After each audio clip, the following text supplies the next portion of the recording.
Hi, ladies.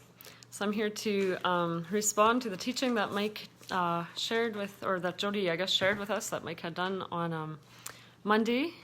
And it was on a few short verses, and I have been pondering them. Just thinking of the questions that Mike asked. I'm going to be looking at my notes a lot here. The questions that he asked were, can you see in these verses that the message of the cross and God himself are one? And I've been thinking about that one a lot because when you have a message that is so dear to your heart that it actually takes up everything you are and completely consumes you, you can't separate yourself from your message. And I haven't taken the time to ponder upon the greats throughout history maybe who would be good examples of this, but I know that there have been people who have had such a cause that when their name is mentioned, you can't help but think of the cause. You can't separate the cause that they lived and often died for from the person himself. And that is just a pale example because that's an example from humanity. God's example is so much greater because he is so much greater. So yes, the message of the cross and God himself are one. They can't be separated. And then he asked also, can you relate to the Galatians? Have you ever been part of a group where people are presenting another gospel in order to free you from sin? A gospel that left out the cross. And I'll maybe say more on that later if I have time. But I just wanted to share, almost kind of to start with, a verse from Revelation 14, verse 6. It came up in our Bible reading in our family the other day, and it came up at such an opportune time. It came up right when I was pondering the message of the cross, along with God himself, after Mike had shared that.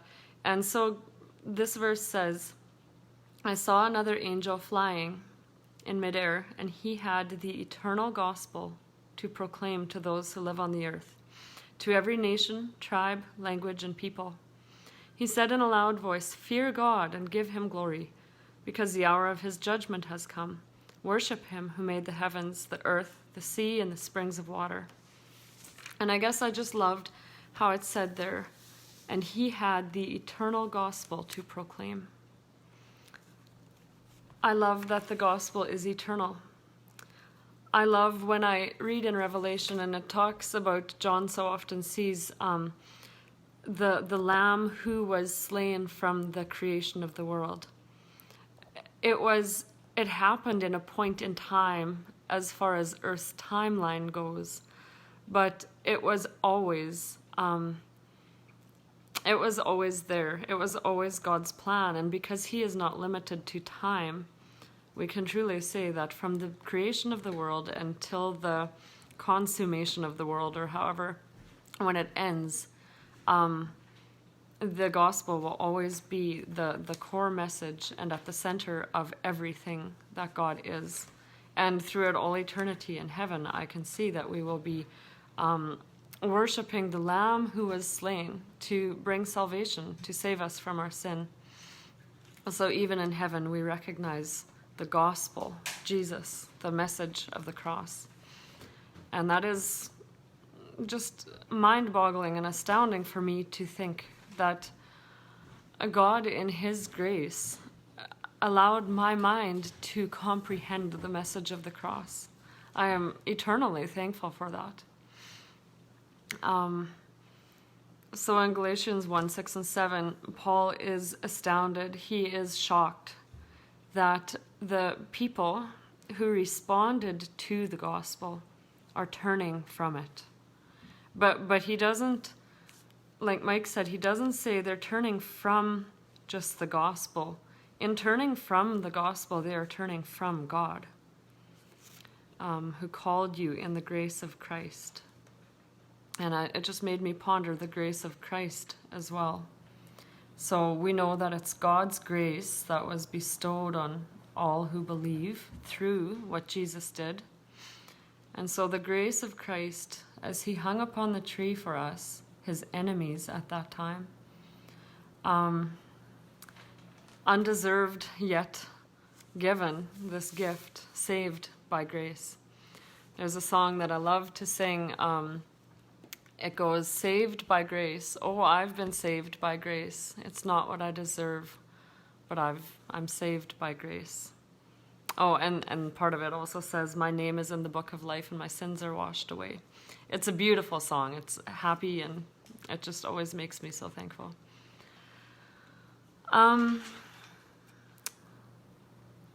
So I'll just read what I wrote here as I was listening to Mike's message.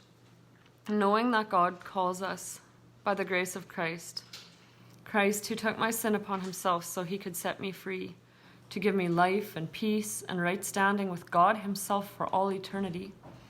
When you really take the time to ponder that there has been a way made for us to be absolutely part of the greatest being that this whole universe, like God is so separate from humanity, and through Christ we are invited into that relationship. It makes me marvel too. Why would anyone ever turn away from that?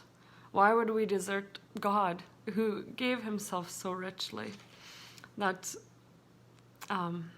boggles my mind too, and it can only be a work of the devil.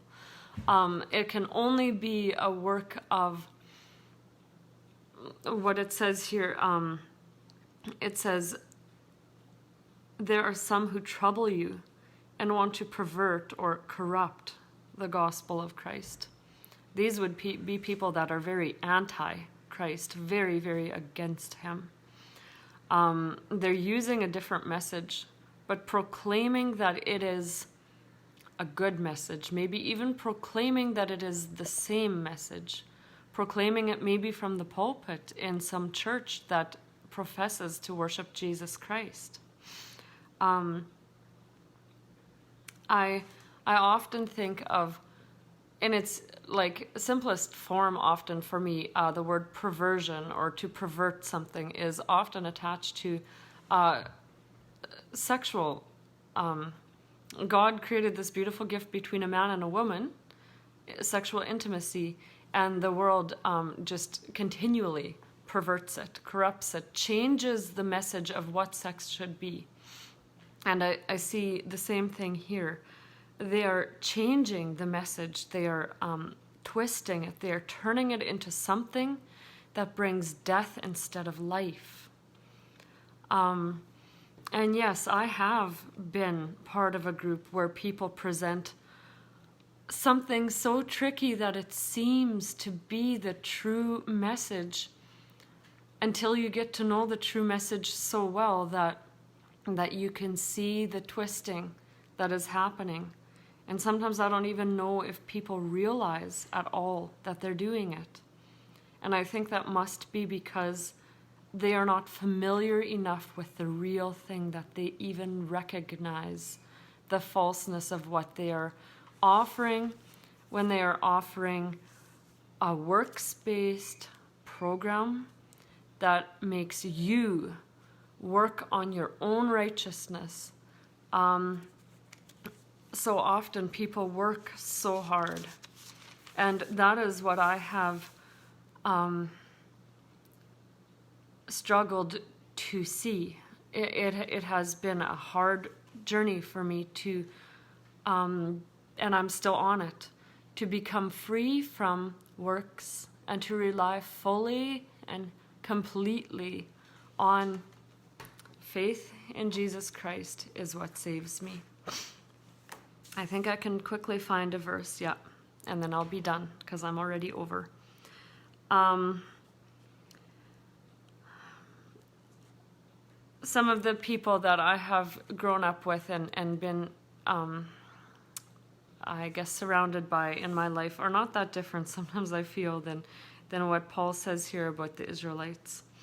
In Romans 10, he says, "For I bear them witness that they do have a zeal for God, but not according to knowledge. Being ignorant of God's righteousness, they are seeking to establish their own righteousness, and have not submitted to the righteousness of God. For Christ is the end of the law for righteousness to everyone who believes. And it just talks about the righteousness of faith, opposed to the righteousness that people would try to make established by their own works, which is of the law. And I'm not sure if I've done lots of bunny trails here. I wanted to stay focused on these verses in Galatians. But I am so thankful that by God's grace, I have been exposed to the message of the cross. And that God has unlimited patience to teach me all the truths of the cross, all the truths of the gospel of Christ. And I am so thankful, ladies, that you all are there as well, that you are hearing the message of the cross, that it is entering your spiritual hearts and your spiritual eyes are being opened to see Jesus in all of his glory. And as you see him, you see God himself. I would wish you all a blessed week. I would wish you a week where you can see Christ overcoming all areas of weakness in your lives. And that means you might remain weak in your own selves, but you will see the power of Christ displayed as the strength that you lean on. And it doesn't matter anymore if you're weak, if you're needy, if your circumstances are hard, because you have Jesus. You have the King of all creation standing at the Father's side, praying for you, interceding for you when you are too weak to know how to pray. And we really are very blessed.